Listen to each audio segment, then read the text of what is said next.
Hello दोस्तों, welcome to our channel Aryavart study. आज हम इस वीडियो में प्रतिशत के बारे में जानेंगे। परसेंटेज किस प्रकार से निकालते हैं ये हम इस वीडियो में जानेंगे। तो परसेंटेज, किसी भी संख्या का परसेंटेज निकालने के लिए हमें करना क्या पड़ता है। जैसे अगर आप कोई एग्जाम देते हैं, उसमें आपको 400 में 300 नंबर प्राप्त हुए, है ना। ये जो है पूर्णांक है, पूर्णांक है ना। पूर्णांक मीन्स इतने का पेपर है ना। एग्जाम कितने का हुआ, 400 का, और आपको जो है नंबर मिले कितने, प्राप्तांक कितना हुआ आपका 300, है ना। ये तो आपको कितने परसेंटेज जो है आपके एग्जाम में बने, ये आपको कैसे निकालेंगे। तो करते क्या है इसके लिए, प्राप्तांक बटे पूर्णांक, है ना। ये होता है ना, प्राप्तांक बटे पूर्णांक। तो प्राप्तांक अपना कितना है 300 बटे पूर्णांक कितना है 400 और गुणित 100। ये कर दिए तो हमको परसेंटेज प्राप्त हो जाता है। कैसे, अब 2 जीरो से 2 जीरो ये कैंसिल हो जाएंगे, और 4 से 300 को करो तो 4 एकम 4, और यहां करेंगे तो 4 एकम 4, 4 पंचे 20, 4 छिंग 24, 4 सत्ते 28, 4 अट्ठे 32 ज्यादा हो जा रहा है ना। बचेगा 2 और 4 पंचे 20, है ना। ये हो गया। तो आपको कितने 75% जो है ये इसमें कन्वर्ट हो जाएगा। अब इस तरीके से क्या करेंगे, हम किसी भी नंबर जो हमको है मिला है उसको हमने परसेंटेज में कन्वर्ट कर दिया, है ना। ये नंबर ही है ना, जो आपको 300 नंबर प्राप्त हुए, इसको आपने क्या किया, 400 से में से 300 प्राप्त हुए तो आपने इसको परसेंटेज में कन्वर्ट कर दिया। अब ये 75% को आपको किस में कन्वर्ट करना है, नंबर में कन्वर्ट करना है। तो क्या करोगे आप, इसमें अभी हमने क्या किया, 100 का गुणा किया था ना। अब इसमें क्या करोगे, 75% को अगर कन्वर्ट करना है तो 75 और गुणित 1/100 कर दोगे, क्योंकि अभी हमने क्या किया, 100 का गुणा किया। अब 100 का भाग देंगे, है ना। 100 का भाग देंगे तो कैसे आएगा, 75/100 ये आ जाएगा। अब इसको अगर हम काटें तो कितना प्राप्त होगा हमें। अभी हमारे पास क्या था, 300/400 था, और यहां हमारे पास क्या है 75/100। तो अगर हम इसको काटेंगे, 5 से काटेंगे तो 5 एकम 5, और यहां बचेगा 2, तो 5 25, ये 15 आया, और यहां 5 से काटेंगे तो कितना होगा, 5 दूनी 10, 20, 15/20 ये हमारा पास आ गया। तो लेकिन हमारा जो नंबर है वो कितना था, 300/400, मतलब 300 आपको प्राप्त हुए और 400 में से ये था, लेकिन हमारे पास आया कितना 15/20।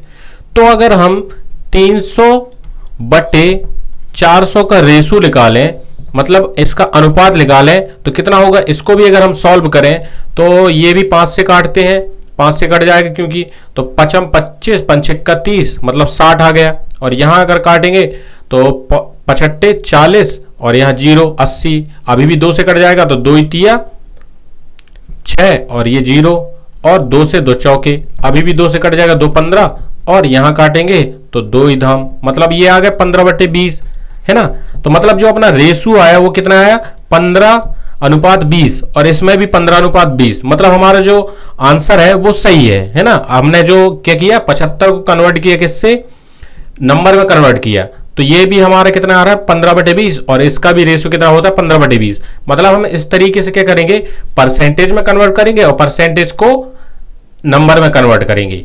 तो इस तरीके से आपको करना है ना। अब मान लो अगर आपको कोई संख्या, जैसे एग्जाम में आपको मान लो कितने प्राप्त हुए, 100 नंबर का एग्जाम है पूरा, और उसमें से आपको 40 नंबर क्या हुए, प्राप्त हुए। जो 100 नंबर का एग्जाम दिया आपने तो 40 नंबर प्राप्त हुए, तो आपका परसेंटेज कितना बनेगा इस एग्जाम का, ये आपको निकालना है। तो इसके लिए क्या करेंगे, वही जो हमने अभी किया है, क्या, प्राप्तांक बटे पूर्णांक। मतलब प्राप्तांक हुआ अपन को 40 प्राप्त हुए, और पूर्णांक कितना है, 100 का एग्जाम था, और गुणित 100 कर देना है ना।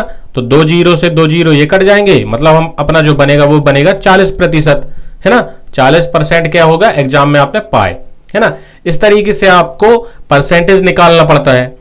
अब हम क्वेश्चन के जरिए इस परसेंटेज को अच्छे से समझ लेते हैं ना। तो जैसे अपना पहला क्वेश्चन है वो है 600 का 25% का 20%, है ना। अब ये यहां 600 का 25% और इसका प्रतिशत 20%, इस टाइप से क्वेश्चन है। अब इसमें का मतलब क्या होता है, तो जो का लिखा है तो इसका मतलब क्या होता है, इसका मतलब होता है गुणा। जो का मतलब होता है वो गुणा होता है। किसी भी टाइप का क्वेश्चन जो आता है अगर इस टाइप का, तो उसमें का अगर लिखा है तो उसको आपको सिंपल सा कुछ भी नहीं करना है, उसका मतलब गुणा होता है तो आपको गुणा लगा देना है और कुछ नहीं करना है, सिर्फ गुणा होता है इसका मतलब, है ना। जैसे 600, अब अगर हम इसमें गुणा लगाते हैं तो 600 हमारे पास है। अब का मतलब गुणा हमने बताया तो गुणा लगा दो। अब 25% तो 25%। अब इसको हमको प्रतिशत में दिया है तो हमको नंबर में क्या करना है, कन्वर्ट करना है ना। तो क्या करेंगे, हमने बताया था ना अभी 1/100 का गुणा करना है ना, मतलब 100 से भाग देना है। 100 से भाग ही दिया ना, 1/, किया तो 100 से हमने भाग दिया। फिर का है तो फिर गुणा लगाना है। फिर 20 है, 20% है तो प्रतिशत हटाएंगे तो 1/100 गुणा हो जाएगा, है ना, मतलब 100 का भाग होगा इसमें। इस तरीके से हमने क्या किया, क्वेश्चन को जमा लिया। अब हम करते हैं इसको सॉल्व। तो देखिए 100 से 2 जीरो ये कटे और 2 जीरो हमने ये काटा, है ना। अब यहां भी 100 है तो 1 जीरो यहां काट दिया, 1 जीरो ये काट दिया। अब यहां हम काटेंगे किससे, 2 से 2 एकम 2 और 2 पंचे 10 और 5 एकम 5, 5 25, मतलब नीचे का तो पूरा कट गया। अब हमारे पास बचा क्या, ओनली 6 गुणित 5 और ये होता है कितना, 6 पंचे 30। तो मतलब हमारा जो आंसर आएगा वो क्या आएगा, 30 आएगा ना। 6 का 25% और पूरे का 20%, फिर तो जो आएगा वो नंबर आएगा क्या, 30। इस तरीके से आपको क्वेश्चन को सॉल्व करना है ना। आपको का मतलब क्या, गुणा, ये याद कर लेना अच्छे से कि का मतलब गुणा होता है। और परसेंटेज, अगर किसी भी संख्या से अगर परसेंटेज हटाना है तो दूसरी चीज जो याद करने वाली है वो क्या है, परसेंटेज से अगर मान लो 25% है, इसको हटाना है तो 25 गुणित 1/100 होगा, है ना, 1/100 होगा। और अगर हमको किसी नंबर को परसेंटेज में कन्वर्ट करना है तो 100 का गुणा करेंगे और परसेंटेज हटाएंगे तो क्या करेंगे, 100 का भाग देंगे। ये आपको अच्छे से याद रखना है। तो हमारा जो सेकेंड क्वेश्चन है वो है, राम की आय श्याम की आय से 10% क्या है, कम है। बताइए श्याम की आय राम की आय से कितने परसेंट अधिक होगी।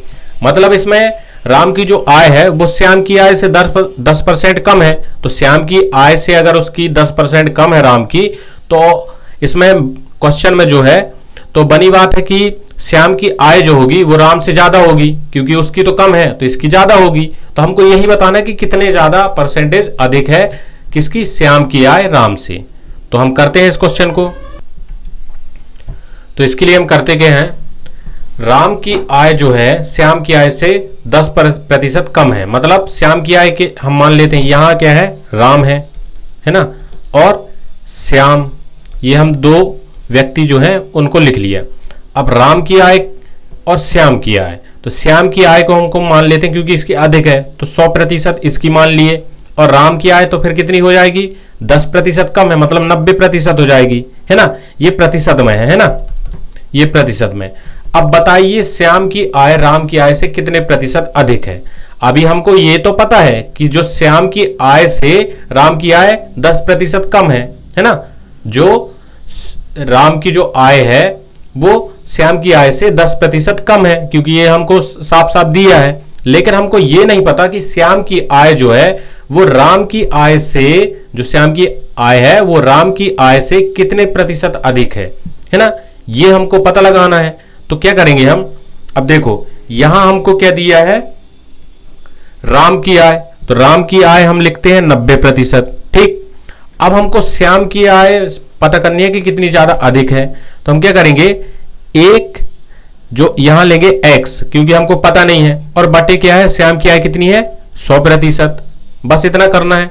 तो हमको क्या मिल जाएगी कि कितने प्रतिशत अधिक है। तो इसको अगर हम सॉल्व करेंगे तो 0 से 0, और यहां क्या आ जाएगा,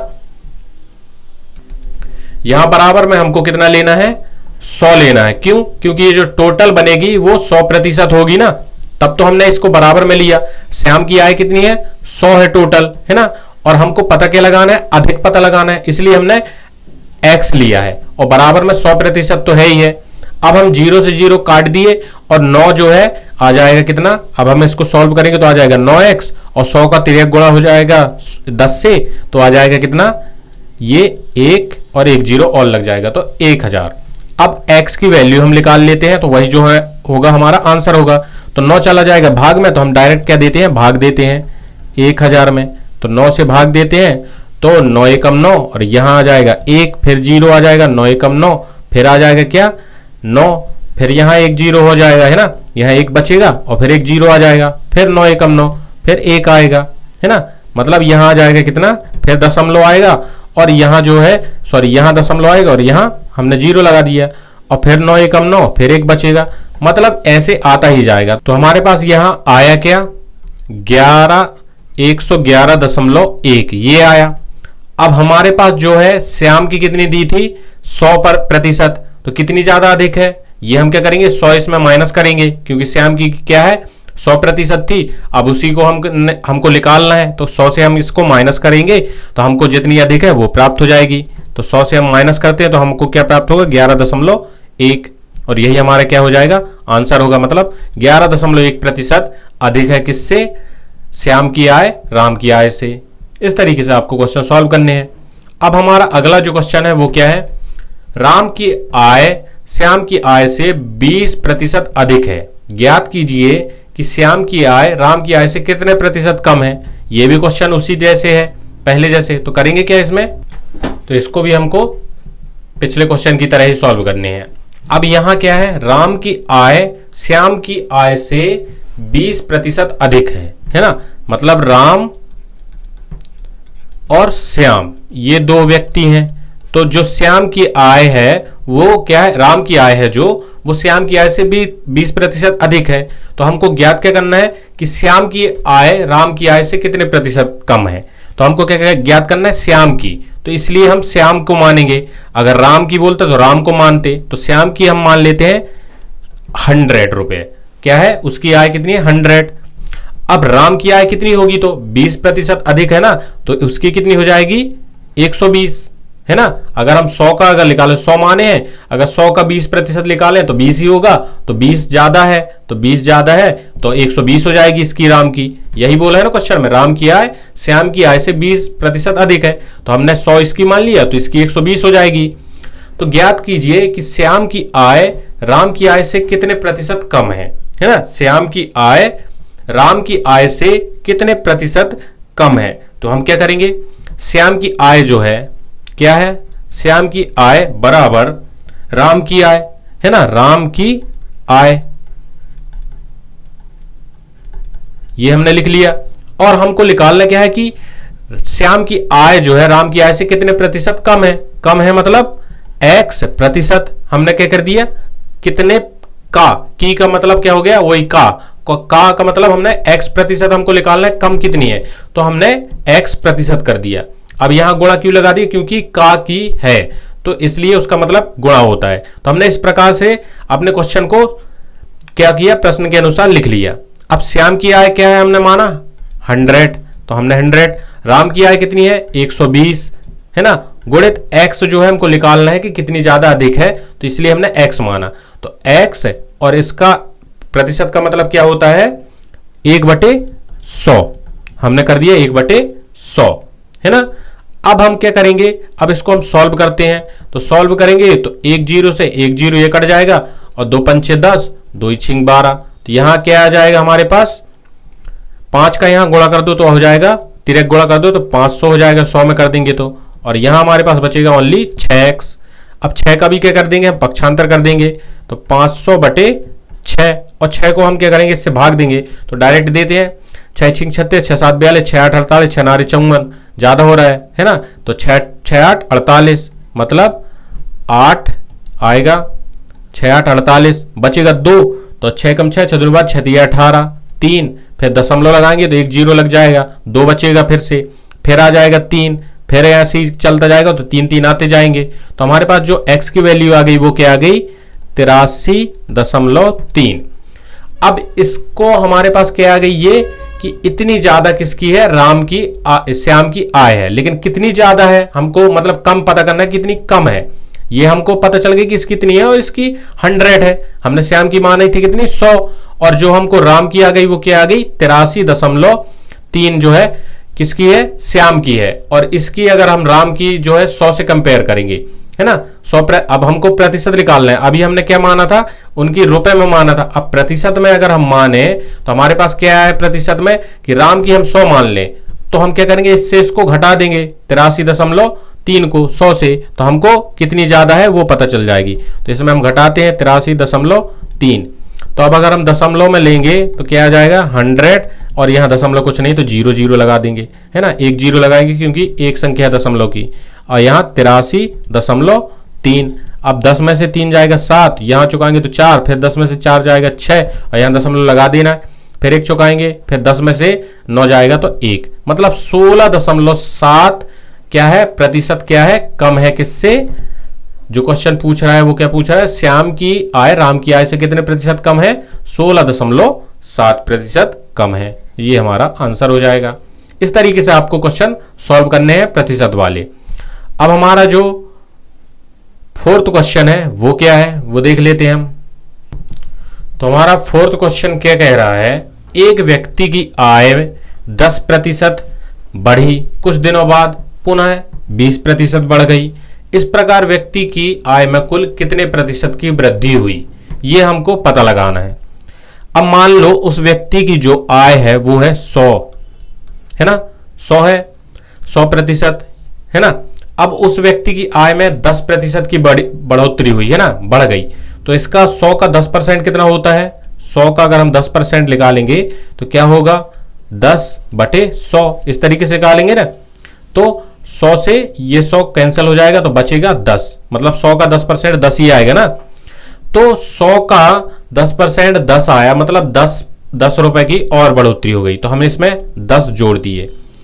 अब क्या है हमारे पास 110 आ गया ना, 110।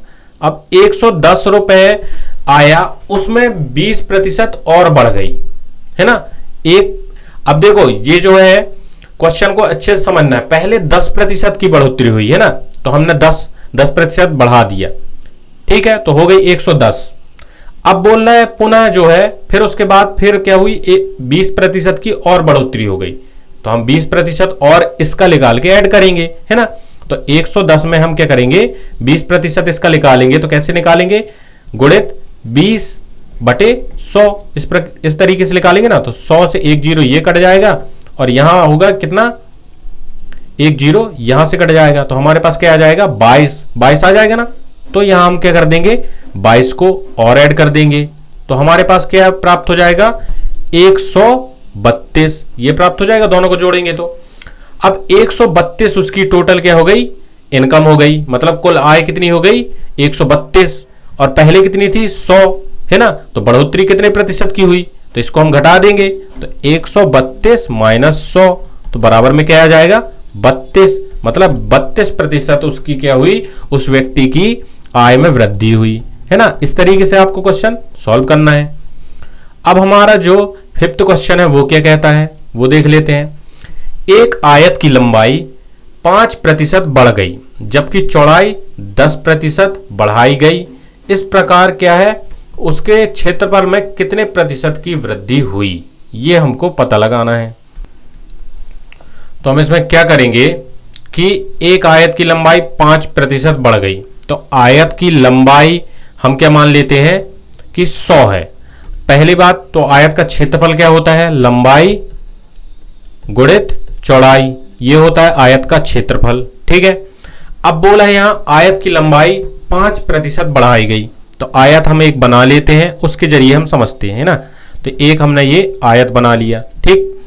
अब इसमें क्या बोल रहा है कि आयत की लंबाई जो है 5% बढ़ा दी गई, 5% बढ़ा दिया, और चौड़ाई 10% बढ़ा दी गई, चौड़ाई भी हम 10% बढ़ा देते हैं, तो इसके क्षेत्रफल में कितने प्रतिशत की वृद्धि हुई ये हमको पता लगाना है। तो हम क्या करेंगे कि आयत की लंबाई 100 है मान लो, है ना, तो 100 मान लिया आयत की लंबाई, उसमें 5% बढ़ा देंगे, तो 100 का 5% कितना होता है 5, मतलब इसकी बढ़ाने के बाद कितनी हो जाएगी 105, है ना, 105 हो जाएगी। जबकि चौड़ाई में 10% बढ़ाई गई, तो चौड़ाई भी हम 100 मान लेते हैं, इसमें 10% बढ़ाएंगे तो 100 का 10% 10 होता है, तो 110 चौड़ाई हो जाएगी, ये लंबाई और ये चौड़ाई, 105 और 110 ये आ गई। अब हम क्या करेंगे, इसका जो क्षेत्रफल का फॉर्मूला होता है लंबाई गुणित चौड़ाई, ये तो होता ही है, तो ये आपको पता है, तो इसमें हम रखते हैं इस फॉर्मूले में, तो 105 गुणित 110 ये हमने रखा, और बटे में हमको परसेंट निकालना है, इसलिए 100 का भाग दे देंगे। अब इसको सॉल्व करते हैं, तो सॉल्व करेंगे तो हमारे पास एक जीरो से ये एक जीरो कट जाएगा, 5 से इसको काटते हैं तो 5 दूनी 10 और 5 दूनी 10 और 5 एकम 5, ये कट जाएगा। तो हमारे पास बचा क्या, 21 गुणित 11 बटे 2। इसको भी सॉल्व कर लेंगे तो 11 एकम 11 1 और बचेगा 1, 11 दूनी 22 और 1 231 है ना, 11 दूनी 22 और 1 23 हो जाएगा बटे 2। अब इससे 2 से क्या करेंगे हम, दशमलव में इसमें कन्वर्ट कर लेंगे, तो दशमलव में कन्वर्ट करेंगे तो कितना आएगा, अब ये देख लेते हैं। तो दशमलव में इसको अगर हम कन्वर्ट करें तो हमारे पास क्या आ जाएगा, 115.5। कैसे, 2 से देंगे तो 2 एकम 2 बचे, अब यहाँ 2 3 है तो 2 एकम 2 फिर आ जाएगा, 1 बचेगा, 2 पंचे 10, फिर दशमलव लगाएंगे है ना, 2 पंचे 10, यहाँ 1 बचेगा, दशमलव लगाएंगे तो 1 जीरो आ जाएगा, तो 2 पंचे 10, तो ये आ जाएगा 115.5। ये हमारे पास आ गया। अब इसको हम 100 से माइनस करेंगे, क्यों, क्योंकि हमने क्या किया था, क्षेत्रफल जो है उसको अगर हम टोटल माने तो वो 100% होता है, लेकिन यहाँ हमको वृद्धि ज्ञात करनी है ना, तो हम 100 से कंपेयर करेंगे, क्योंकि हर जो हम क्वेश्चन में, हर क्वेश्चन के लास्ट में क्या है, सबको 100 से ही कंपेयर करेंगे ना। तो 100 में अगर इसको माइनस करते हैं तो हमको 15% फाइंड होगा ना, 15.5%, और इतने प्रतिशत की क्या हुई, बढ़ोतरी हुई है ना। अगर इसमें हम 100 निकाल देंगे तो 15.5% है ना, तो ये हमारा आंसर हो जाएगा। इस तरीके से आपको करना है। तो आपको प्रतिशत से संबंधित क्वेश्चन को इसी तरीके से आपको करना है, 100% मानना है, और जितने प्रतिशत बोला गया, बढ़ाया गया, घटाया गया, उतना हमको कम ज्यादा कर देना है और कंपेयर करके 100 से निकाल लेना है ना। तो दोस्तों, अगर ये वीडियो आपको पसंद आई हो तो हमारे चैनल को सब्सक्राइब करिएगा और वीडियो को लाइक करना मत भूलिएगा। धन्यवाद।